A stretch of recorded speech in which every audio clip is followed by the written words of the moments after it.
TeachAnOldDogNewTricks.com. More than 40 hours of free computer training. Sit, stay, and learn. Thank you. Hi ladies and gentlemen, this is Tony Holowitz and I want to thank you for being here for this tutorial. This tutorial in Microsoft Word is going to talk about selecting text. Now, when you get into Microsoft Word, I find that people that are brand new to computers or brand new to Microsoft Word find this is one of the most interesting parts. It's something very new and something that says, wow, I can do this stuff. It's not that hard to do. What I'm going to show you today is how to format text. And you'll see right here, I have my name, Tony Holowitz, on the screen. Below it I have three options: toolbar, right click, and format. And I'm going to show you how we can format text in more than one way, and I'll describe those three items shortly. The first thing you got to know is when you want to change the way text looks or formatting text, you first have to tell Microsoft Word what it is you want to change. So for example, if I just want to change my last name, I would have to select my last name. If I wanted to change my entire name, I'd have to select all of the text.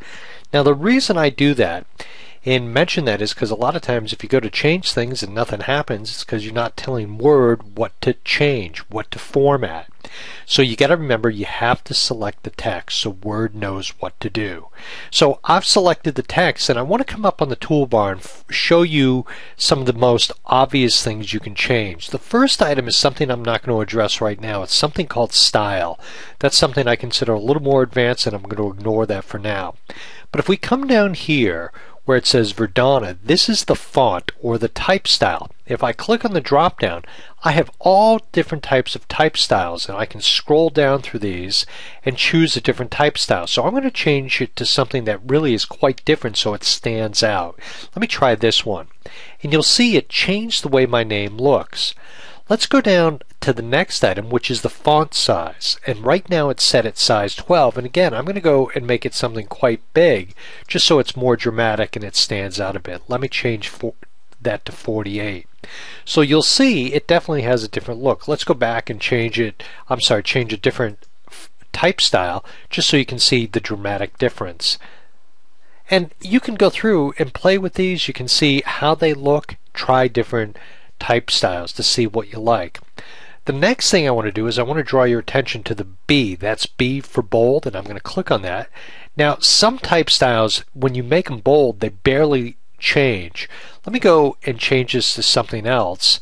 And this is Verdana, and it's bold right now, and I know it's bold because the B is highlighted and it's a slightly darker color. To take the bold off, you simply click on the B a second time. And again, let's go back and put bold on so you can see how it looks much bigger and much thicker is the best way I can describe it. The I is for italic. I'm going to click on that. The U is for underline, and that puts a line under it. I'm going to click away from this for a minute and you'll see it's changed my name. It's made it italic, it's bold, and it's underlined. If I highlight all this information again and go back up to these items and click on them again, clicking on the bold takes the bold off. I takes the italic off and U takes the line away from it. If we jump down to the very end where we have the capital letter A, this is the font color. Now I want to illustrate something. Let's go in and make it the color orange. I'm going to click on orange, and when you first look at it you say, wait a minute, that didn't change it to orange. Well, actually it did.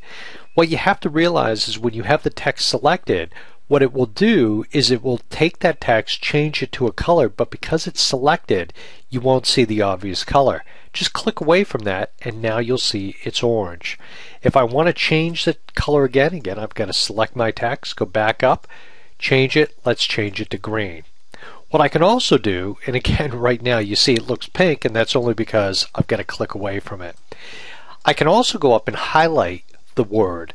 If I come to this little area, and this is something honestly I very rarely use, let's go highlight the word, make it a yellow background.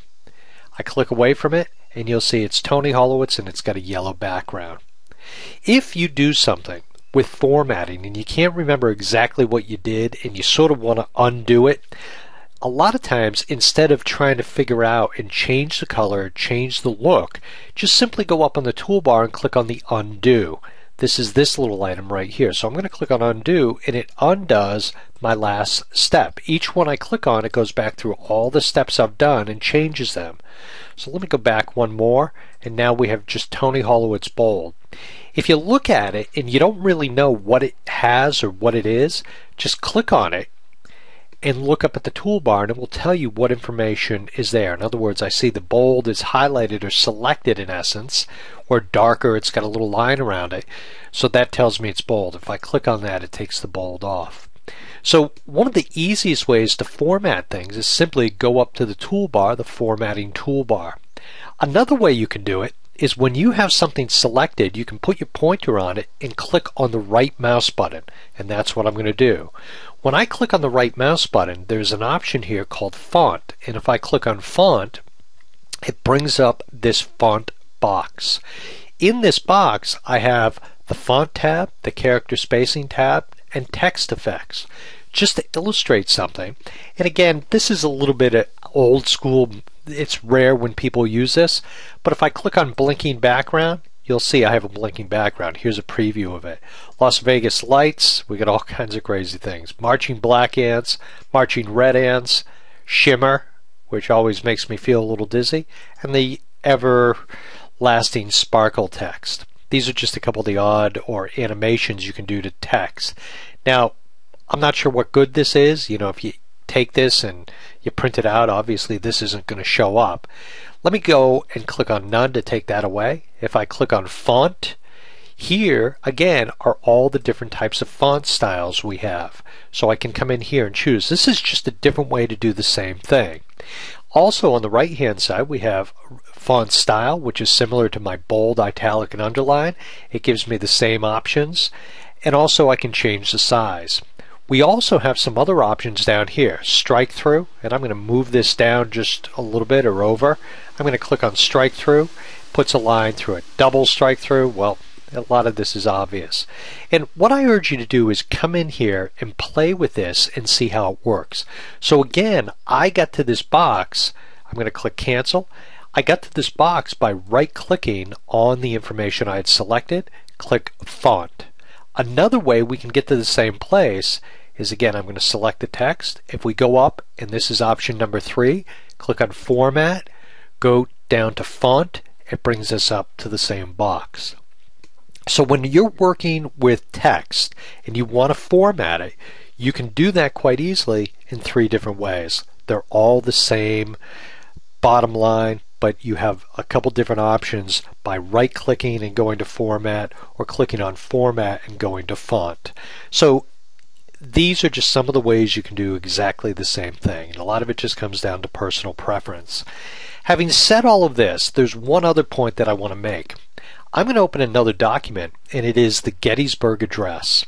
The Gettysburg Address by Abraham Lincoln. What I always recommend is this. When you're typing a document, and let me just go down to the bottom here, and I'm going to type in my name, Tony. And now I'm going to come and format this, and I'm going to do something a little bit sort of off the beaten path. Just make it a little bit bigger, and let's do this. Let's make it a green color. So when I format my name, and then I go on to type in the next word, and I'm just going to type in was here, what I want you to observe is that it remembers the formatting I put on. So in other words, when I change Tony to a different type style, to a different color, anything I type after that retains that color. So if I'm typing something and I want to make my name Tony a different look, well, keep in mind that whatever I type after that is going to take on that same look. So the reason I point that out is this. If you type something, what I always recommend is first type it, then go in after the typing is done and grammatically it's correct, and make sure that after it's done you do your formatting then. So for example, if I want to make this paragraph something slightly different, I could go up, I could make this green, I could make it bold, I could make it stand out. So do your formatting after you get the work done, and I think you'll find it's easier to work with. If you want to make this stand out, you could do something as simple as Gettysburg Address, make it bold, make it a little bit bigger, maybe make it a different type style. You know, there's no right or wrong way. My name is Tony Holowitz. TeachAnOldDogNewTricks.com, free computer training. Thank you very much for being here. Have a great day.